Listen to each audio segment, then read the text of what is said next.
long as you place your faith in Sinister. Even now, when I flip through my Uncanny X-Men issues, Mr. Sinister's image still sends this slight chill down my spine. When I was younger, he would downright creep me out way more than most of the bad guys I've come across in comics. Despite all the questionable stuff that he's done, he didn't exactly start as an evil guy. Life dealt him a really crappy hand when his wife and child tragically passed away, and Nathaniel Essex's only way out of that grief was to turn to Apocalypse, who turned this broken man into the villain we know him as. He lost his emotions and humanity in the process, and became a mad scientist with a crazed thirst for greatness and knowledge. He also got really cool superpowers and described his transformation as an industrial revolution of the mind. So how exactly did this transformation from human to mutant happen? And how was he able to incorporate the DNA of other mutants into his own? Come along as I dissect his anatomy to get a better understanding of how his powers work. Foolish girl, do you think your puny powers can affect me? What is Sinister actually made of? Alright, before we get into how his powers actually work, we need to talk about how his body allows him to incorporate the abilities of other mutants. As I mentioned before, he wasn't born with the X gene. He was a normal human being born into nobility in Victorian England, and from a young age, predicting how things would work out was something he was fascinated with. This led him to pursue a career as a scientist after graduating from Oxford University, and he went on to become among the most prolific researchers of his generation, as seen in Uncanny X-Men Volume 2, Number 2. He then fell in love with a woman named Rebecca, and they had a son named Adam. It really paints the perfect picture, right? Nathaniel Essex was extremely respected and successful professionally, and he also had an almost fairy tale situation at home. Now, why would this guy leave everything behind and make a deal with Apocalypse? Unfortunately, the fairy tale dream quickly turned into a nightmare for this family when the young Adam passed away at 4 years of age due to birth defects. In Further Adventures of Cyclops and Phoenix Number 1, it's mentioned that his son's death aggravated him greatly, making him devote an ungodly amount of time to his work. The focus of his study was centered around evolution and deterministic factors influencing it, so you could say his son's passing triggered him into discovering more about the subject. This, however, led him to slowly abandon his duties as a husband and leave his wife alone at home, unbothered about the fact that she too had lost her child. Then Charles Darwin came out with his seminal work, and I'm sure we all know about this, and this further pushed Essex into exploring the possibilities of deterministic interpretations of evolution. Ultimately, he predicted that one day mutants would exist as a result of the rapid evolutionary potential humans already had back then. Now, this was England in the 1800s. Of course, his words were considered nothing but hokum. And he was disgracefully removed from the Royal Society. The guy was already walking the tightrope between scientific curiosity and insanity, and he finally tipped over to the other side when he started experimenting on humans. But it gets even weirder. He had his dead son's body dug up so that he could conduct experiments on that as well. I drew the line at human experimentation in itself, but by this time the line was left behind so far back that it had become a dot on the horizon. This was when Apocalypse came to him, and his very existence was proof that Essex's theory was right. Moreover, this was around the same time that Scott and Jean were sent back in time by the clan Ascani to prevent the further rise of Apocalypse. So it was all the proof this scientist needed. After the events of Further Adventures of Cyclops and Phoenix Number 2, Nathaniel went home and tried to be a good husband, but it was too late. Rebecca had given birth prematurely to a child that didn't survive, and she herself was inches away from death. Despite asking for her forgiveness, her last sentence to him was, "To me, you are utterly and completely sinister." This was the last straw, and the once brilliant scientist agreed to become one of the Horsemen. Apocalypse turned him into an ageless person with extremely pale skin, and the name he chose for himself was the last word his wife said to him: Sinister. He sacrificed his humanity and sense of morality, embracing the pursuit of knowledge and perfection as his one true goal. Even after his transformation, he looks similar to his human appearance. But he obviously has an evil and, for lack of a better word, sinister persona. As I mentioned a while back, his face turned into a weird chalk white color and his eyes turned red. Essentially, he looked human but wasn't human at the same time. The celestial technology that was used in his transformation in a way is responsible for his infamy as Mr. Sinister, coupled with his own extensive knowledge of genetic engineering and biology.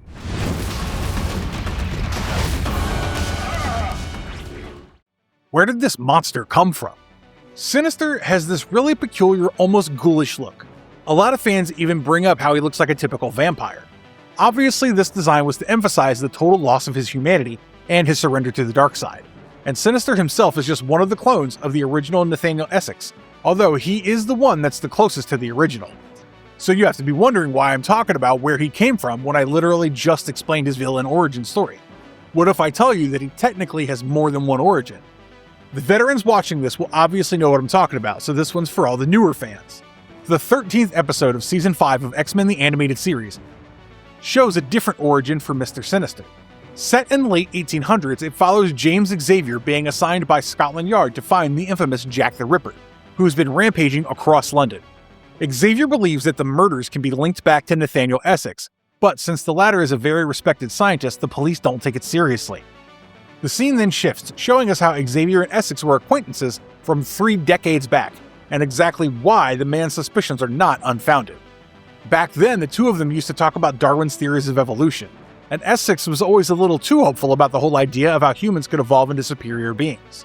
Xavier was more of a skeptic, and he slowly realized that his friend was experimenting on himself to gain powers as well, which is why the color of his skin was changing to that chalk white.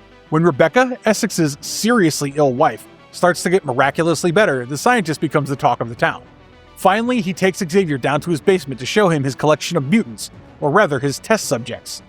James was naturally extremely shocked and disgusted by this, so the two of them got into a fight. Amidst this confusion, the mutants get a chance to escape and utilize that fully, but one of them accidentally uses his powers to set fire to a building. It's then revealed that Jack the Ripper was actually a mutant created by Essex himself, who eventually adopted the moniker Sinister, and eventually fled to America. There's no intervention by Apocalypse here. Nathaniel turns into Mr. Sinister solely as a result of self-inflicted mad science. The reason why he still takes up the same name is that aside from maintaining narrative consistency, of course, it was James Xavier himself who called his work Sinister, which Essex said he would remember later when his work would get the recognition it deserved. This version of him is more of a cautionary tale about a scientist who went too far. The comic version is more complex since it involves celestial technology and stolen mutant powers, and that whole can of worms. Bastion. Pig pens brimming with mutant. Is he really a mutant? If this is what's weighing on your mind, it's an extremely valid consideration. By all means, Mr. Sinister should not be counted as someone born with mutant powers, of course, since he acquired those abilities later in life. You could say that his powers work partly because of Apocalypse's transformation, which made him an ageless being, therefore bypassing at least some of the limits of his original human biology. This is why some corners of the fandom classify him as a human mutate instead of a true mutant. In 1999's X-Men number 94, by Davis and Kavanaugh, Sinister is listed as an alpha-level mutant despite not being born with the X gene. This is because of his extensive experimentation on himself, which granted him telepathy, telekinesis, shapeshifting, energy blasts, super strength, and healing abilities, among others. He also found ways to survive using clones and backup bodies even when his main body was destroyed, which is something we'll look at soon. In Powers of X number 4 from 2019, which was written by Jonathan Hickman, we also see a clone of Sinister telling Professor X and Magneto that he had tried to introduce the mutant gene to his own DNA structure, but it hadn't really given any impressive results. However, this Mr. Sinister is then killed by one of his clones, who actually possesses a mutant gene. This clone ended up becoming the leader of all the other versions of Sinister, and since 2019, he's been the one to face the X-Men. So depending on which specific version of the character you're looking at any given comic, you might genuinely be looking at a transformed superhuman with borrowed powers, or a mutant wearing the same face. Interestingly, in the episode Tolerance is Extinction Part 3 of X-Men 97, Jean Grey alters Mr. Sinister's genetic code in such a way that it takes away all the mutant DNA he'd implanted into his biology over the years, which reverts him to his human physical form. He turns into Nathaniel Essex, but considering he's been alive since the 1800s, his appearance changes to that of a wrinkled, shriveled old man who looks like he'll be blown away by a gust of wind. It appeared as if his powers were all taken away from him, but we didn't see him dying on screen despite being over 150 years old. This leaves room for him to return later, and there's also a slight possibility that he didn't lose all of his powers to Jean. Defending the universe. If only he knew. How many times has his body been rebuilt? Simply saying that Mr. Sinister rebuilds and reprograms his body is underselling it by a mile. He pretty much treats it as a work in progress, a continuous project that involves acquiring the mutant powers of others and making himself stronger in the process. He acquired the power of endopathy, cellular shapeshifting, and a regenerative healing factor from the DNA of Courier.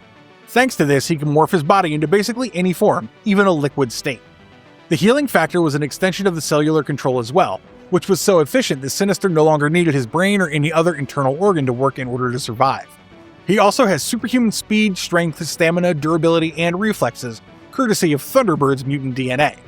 In the Krakoa era of the comics, Sinister became bored with playing nice within mutant society and decided to restart his little hobby of harvesting mutant DNA. And this time it was Franklin Richards who caught his attention. Good luck finding a single guide that lists his full power set because it depends entirely on which continuity you're reading. He even has an automated part of the process involving the extraction of mutant DNA, as some comics like Hellions No. 6 have him deploying literal insect-like genetic collection drones designed purely to make gathering mutant DNA more efficient. As I said, his body's a work in progress, and it has been that way since forever. So think of all of this as an ongoing transformation until the day he's finally satisfied with who he's become.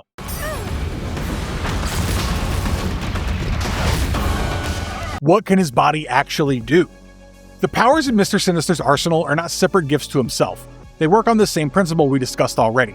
He essentially rewrites his own cellular structure to be able to adapt to every kind of power and use them at full capacity. Sinister manifests many forms of telepathy and is one of the most powerful telepaths in the world. He can inflict temporary mental or physical amnesia directly into someone's mind, which is seen in X Factor number 39, alongside mind control, which allows him to take over one target's mind.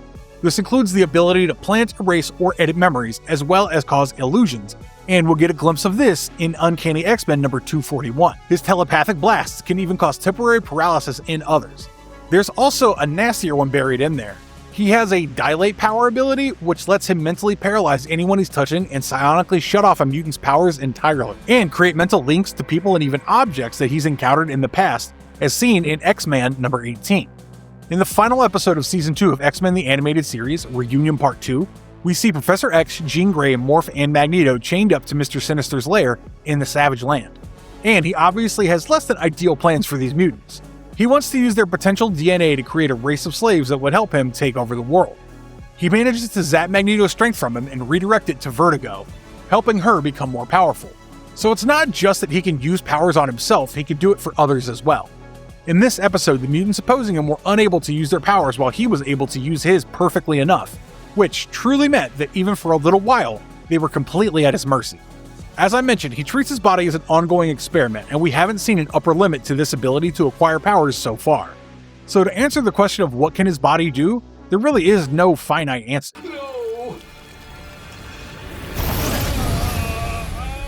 Why can't he just die?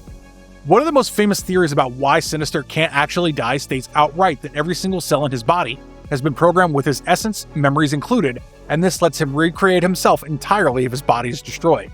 This isn't just a regenerative healing factor like Wolverine possesses. His cellular structure is carrying a backup file of himself, which is what's enabled him to make an army of clones. He has a plan B for a plan B, thanks to which he's been able to come back from death numerous times. He makes clones sometimes, which is simple enough. At other times, he implants his essence into host bodies so that if his current body is killed, that essence will take over the host, ensuring its survival. One theory says the backup lives inside his own cells, and the other says that the backup lives in a separate cloned body he keeps on standby. Like, I don't know, a spare tire? Do you see now why this insane control over his genome makes him virtually impossible to kill? There's one thing I've realized after reading so much about Mr. Sinister. What started as a mad obsession with evolution to the point of mutation transformed him into a human mutate who's the very poster child for evolution in action. He's the living proof of the theories he once desperately tried to prove to the world but was just laughed at. I mean, I would go to the extent of saying that he went a step ahead of what he had theorized.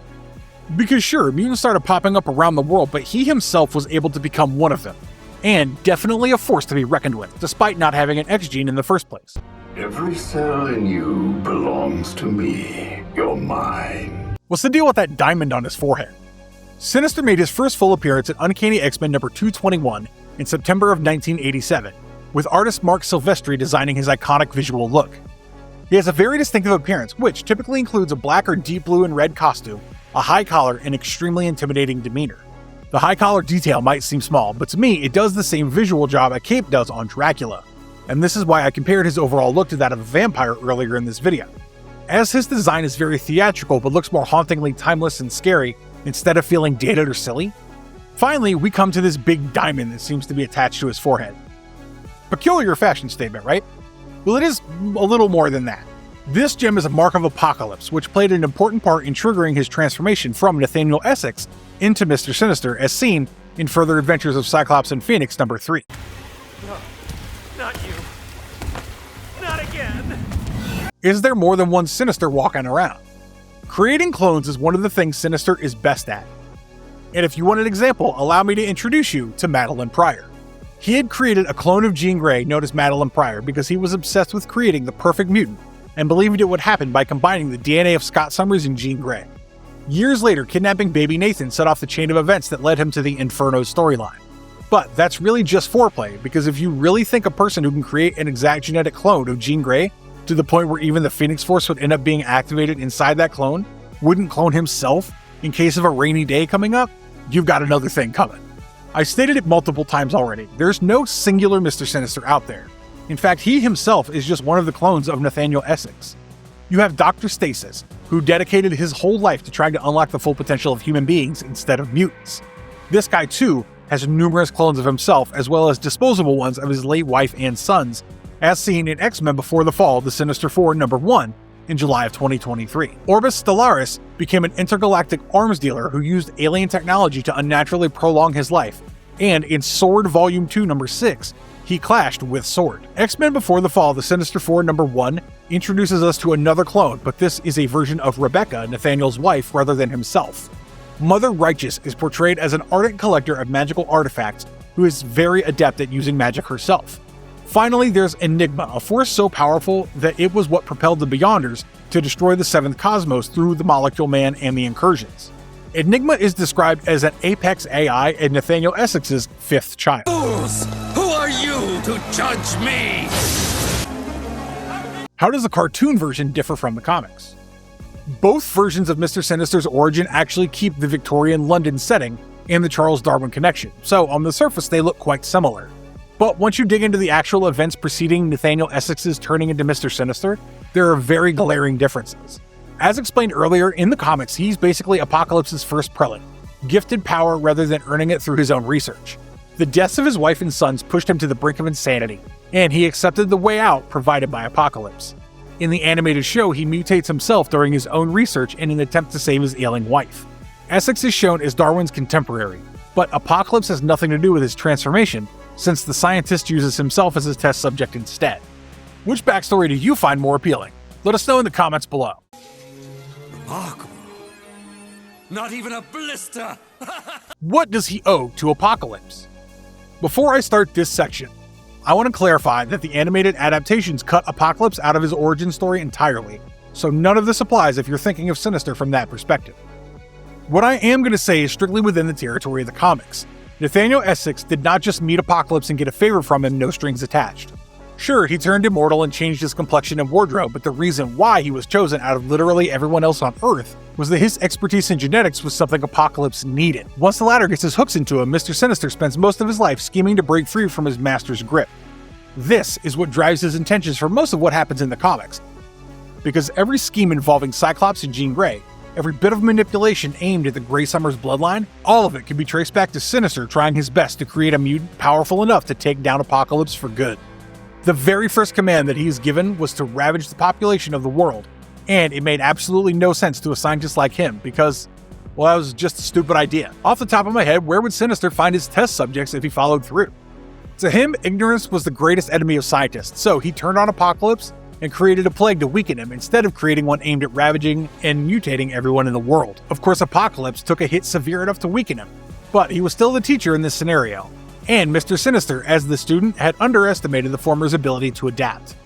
Before entering hibernation, Apocalypse had stated that after recovering, he would demand an explanation from Sinister regarding the betrayal. So, was this scientific genius just going to wait around for his personal doomsday? No way.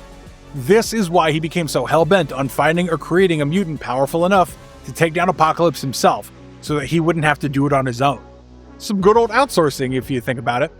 So coming to the question about what he owes Apocalypse, well, I don't think he really understands how that works.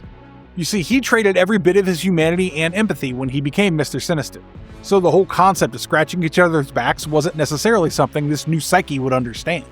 He's not exactly very thankful to Apocalypse for the Industrial Revolution his mind went through, because that was aimed at carrying out orders that were directly against his scientific ideals. He's not loyal to Apocalypse in any way, so even if you and I think that, technically he owes that mutant some kind of debt for pretty much creating him, that might not be what Mr. Sinister thinks. There you go. That was Mr. Sinister, at least as much of him as fits in one sitting. What started out as Victorian scientist becoming something else entirely by a bigger threat than himself, turned into spending the rest of his very long life trying to out-scheme the one who created him. He wasn't an evil person right from the beginning, but grief, pain, and misplaced ambitions turned him into one of the most dangerous villains of our beloved X-Men. I can keep going down this rabbit hole much longer because there's a lot more to unpack. But that's what your comments are for, right? Did I miss a version of Sinister that you think deserves more attention? Do you have a favorite storyline I haven't mentioned here? Let me know in the comments and I'll make sure to go through every single one. If you liked this video, please hit like, subscribe to our channel, and ring that notification bell so that when we get more videos about mutant mayhem, you find out first. See you in the next one. Stay safe, have a great day.